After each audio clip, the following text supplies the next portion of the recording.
교시를 시작하겠습니다. 자, 복사와 목표물의 상호작용이라고 하는 거는 여러분 교재에서 우리가 여러 번 학습을 했습니다만은 위성에 도달하는 전자기 복사 에너지는 우리가 탐지하려고 하는 물질의 특성, 그 물체의 특성하고도 또 관련이 있겠죠. 그렇죠?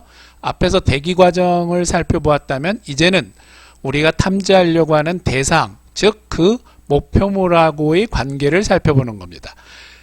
이 그림으로 따지면은 목표물의 전자기파 에너지가 어떻게 센서에 도달하느냐의 과정과도 관계가 있겠습니다. 자, 흡수, 투과, 반사라고 했는데요. 흡수는 뭐라고요? 전자기파 에너지가 태양으로부터 와서 식물의 잎에 도달하면 그 식물의 잎에 이 I, 즉 에너지가 들어온 것이 인풋되는 것이 R, 반사하고요, A, 흡수하고요, T, 투과하는 겁니다. 즉 반사와 흡수와 투과의 세 과정을 거쳐서 전자기 에너지가 이 물질에 도달하게 되고, 이렇게 도달한 물질의 에너지는 다시 반사된 에너지가 어디에 오는 거죠? 그렇죠. 센서에 오는 겁니다. 여러분들이 만약에 디지털 카메라로 사진을 찍는다면 같은 원리가 되겠고요. 이와 같은 원리에 의해서 우리가 반사되는 에너지가 정반사 또는 난반사라고 하는 이러한 과정을 거치는데요. 태양으로부터 오는 전자기 에너지가 이와 같이 굵은 화살표와 같은 높은 에너지로 왔다가 아스팔트와 같은 데 흡수가 되고 거기서 반사되는 에너지가 이렇게 다시 카메라나 센서에 도달하는 겁니다. 이번에는 이와 같은 나무를 한번 우리가 살펴보도록 할까요? 태양으로부터 전자기파 에너지가 온 것이, 나무는 매우 불규칙한 형태를 가지고 있죠. 따라서 그 불규칙한 형태에 따라서 반사되는 각도도 매우 다양하게 나타나는 겁니다.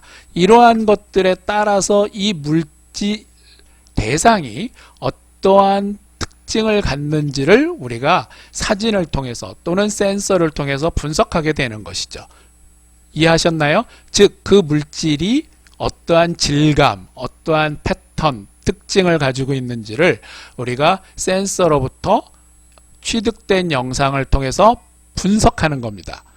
자, 첫 번째 나무 잎을 살펴볼까요? 왜 나무 잎이 중요할까요? 맞습니다. 전 지구의 기후변화를 탐지하기 위해서는, 또는 어느 지역에 먹을 게 많은지, 또는 식생을 통해서 산림 자원이 많은 지역은 어느 지역인지, 또는 농업 지역을 통해서 어느 지역에서 밀을 수확하고 쌀을 생산하는 지역이 어느 지역에 많은지, 이런 등등의 것들을 가장 초기의 인공위성 데이터로 분석하고자 했습니다. 따라서 나무의 잎 또는 벼의 잎 등등을 분석하는 데 있어서 그 첫 번째 기술인 RGB IR 밴드, 즉 가시광선 영역의 에너지가 들어오면 나무의 잎은 우리가 클로로필이라고 하는 식물의 잎에 엽록소가 있는데요. 엽록소에 전자기파 에너지가 들어오면 블루하고 레드는 흡수해서 뭐를 한다고 그랬죠? 광합성을 합니다. 광합성을 하고 그린하고 IR은 반사를 하죠. 그래서 그린을 반사하기 때문에 식물의 잎이 무슨 색을 띈다고요? 녹색을 띠는 겁니다. 여름의 잎은 녹색을 띠는 거고요. 또 IR은 어떤 밴드라고 했죠? 그렇죠. 적외선, 인프라레드라고 했죠. 우리 눈에 인프라레드가 보이나요? 보이지 않죠. 자, 이와 같은 적외선, 즉 니어 인프라레드의 반사 역할은 식물의 잎의 구조에 따라서 식물이 숨을 쉬는 기공도 있고 큐티클 층도 있고 여러 가지 이런 층을 통해서 식물의 잎에 에너지가 들어왔다가 어떻게 반사하는지를 이렇게 연구하고 설명하고 있는데, 이 내용은 조금 어려운 내용이라 간단하게 설명하자면 근적외선의 반사율을 측정하고 모니터링을 하는 것 통해서 과학자들이 이 식물이 얼마나 건강한지 또는 건강하지 않은지를 탐지한다고 했습니다. 즉 건강한 것과 건강하지 않은 것을 통해서 우리가 산불의 피해 정도도 알 수 있을 것이고 농작물의 병충해의 피해 정도도 알 수 있을 것이고 가뭄에 따라서 말라 타 죽은 식물의 피해 지역이 어딘지도 파악할 수 있는 것입니다. 이런 걸 다 인공위성으로 분석한다는 거죠. 자, 그 다음은 물입니다. 물은 RGB, IR을 우리가 이와 같이 색상으로 나타냈죠. 자, 하늘에서 들어온 물이 반사돼서 수표면 위로 반사돼서 들어오는 물의 파장 중에 블루가 가장 많다. 그러면 물이 무슨 색으로 보이나요? 맞습니다. 파란색으로 보이는 거죠. 그런데 녹조라떼와 같이 아주 탁하다 또는 황해바다, 서해바다와 같은 노란색이다, 옐로우시다 하는 것들은 이 안에 있는 입자상의 물질이 그렇죠. 모래가 많은 황해바다는 그래서 옐로우시라고 우리가 말하는 거고요. 또 아주 맑은 동해바다 같은 경우는 블루, 파란색으로 보이는 거죠. 특히 해조류와 같은 엽록소가 있는 지역, 이런 지역들은 그 물에 속해 있는 물질의 특성에 따라서 다르게 나타납니다. 이러한 특징들을 우리가 물질의 스펙트럼 반응이라고 할 수 있고요. 이 스펙트럼의 반응을 통해서 우리가 살펴볼 수 있는 것들이 바로 지구의 대상 물질들이 어떤 분광 특성을 가지고 나타나느냐 하는 것들을 살펴보는 것이겠습니다.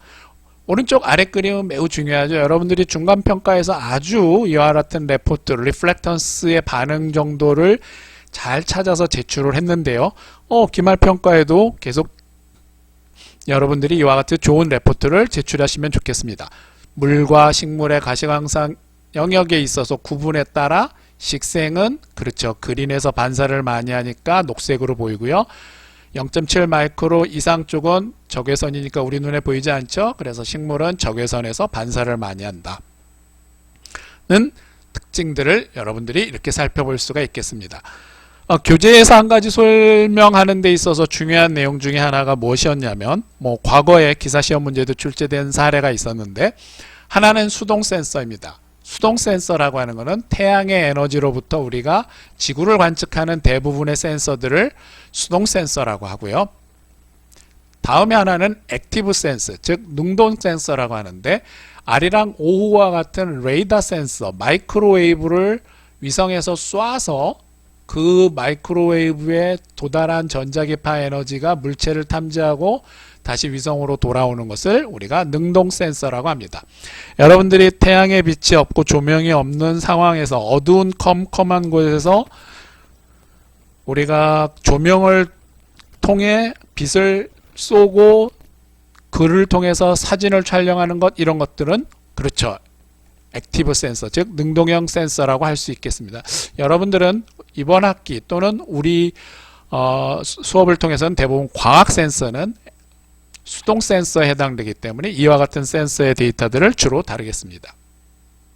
이미지의 특징은 우리가 사진적으로 보는 의미, 또 전자적으로 디지털 이미지를 분석하는 게 있겠죠. 초기에 여러분들이 어렸을 때 사진, 부모님이나 할아버지 사진들은 다 이러한 흑백 사진이었습니다. 왜 그럴까요? 칼라 사진을 만들 수 있는 기술이 없었기 때문이죠. 칼라 사진을 만들 수 없었다는 것은 무엇이냐면 단순히 한 개의 밴드로만 우리가 사진을 촬영했다는 겁니다. 그런데 이를 빨주, 노초, 파남보의 레드, 그린, 블루 세 개의 파장대로 사진을 나눌 수 있게 되면 그 사진을 합성해서 컬러로 만들 수가 있겠죠. 이와 같은 기술을 우리가 디지털화하기 이전에 코닥이나 코닥 필름이라고 혹시 들어보셨나요? 예, 그런 필름 카메라를 통해서 컬러 사진을 만든 겁니다. 여기에 화소라고 하는 거는 이 이미지를 나타내는 하나하나의 픽셀들을 말하는 거고요. 그 픽셀들 하나하나는 보시는 것 같은 디지털 숫자로 되어 있고요. 이 디지털 숫자 하나는 그 데이터 하나를 저장할 수 있는 데이터의 영역의 크기에 따라서 0부터 255, 그쵸? 그럼 몇 비트라고요? 8비트입니다. 그럼 2의 10승은 0부터 몇 번까지의 숫자를 우리가 디지털로 저장할 수 있을까요? 이런 걸 시험 문제에 내볼까요? 한번? 자, 다음 넘어가도록 할까요? 다음은 이미지의 특성입니다. 우리가 이미지를 이렇게 보시게 되면 흑백 영상으로 이게 하천인지 강인지 도로인지 공항인지 여러분들이 쉽게 파악할 수 없겠죠?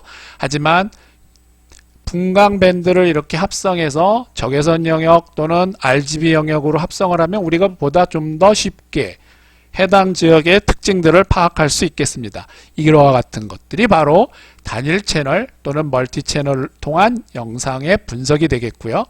이러한 이미지 특성은 사진 필름은 여러 가지 카메라의 특성에 따라서 다르게 해석할 수 있겠습니다. 이미지 특성에 따라서 우리가 분석할 수 있는 것 중에 대표적인 것이 침엽수냐 화렵수냐 하는 건데요. 보시는 것처럼 단풍나무, 자작나무 같은 경우는 낙엽수, 화렵수죠. 즉 잎이 넓은 겁니다. 소나무, 전나무, 가뭄비나무 같은 것들은 침엽수죠.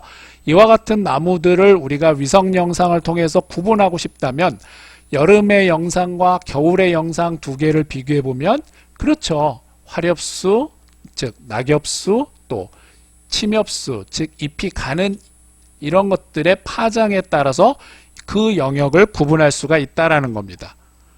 만약에 여러분이 랜셋 8호 데이터를 다운받아서 여름 영상과 겨울 영상 두 개를 비교해 가지고 어느 지역은 침엽수고 어느 지역은 화렵수 또는 겨울 영상만 다운받고도 분석할 수 있을 것 같은데요.